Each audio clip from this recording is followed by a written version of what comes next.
In front of me is NUBIA Neo 3, and today I would like to show you how you can change and customize your keyboard theme.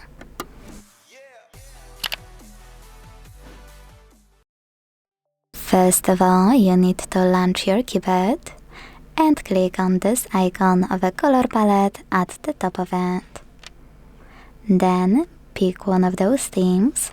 Quick tip, most people forget that you should tap on those icons at the top right corners of each sections, like colors, to see all available themes. Now, after checking them out, tap on the best one for you. Manage key borders thanks to this switcher, and hit apply at the bottom right corner.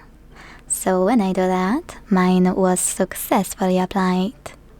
To customize it though, which is my favorite thing to do, go back to the same settings and use this plus icon under my themes. Now tap on a photo you wanna apply as your new keyboard's background. I don't think I have a cool one, but this one, for example. Pinch it to scale, drag it to move, and hit next. Adjust the brightness by swiping left or right. Hit done. Manage key borders and tap on apply. Thanks so much for watching. If you enjoyed this video, don't forget to leave a like, comment and subscribe. Bye!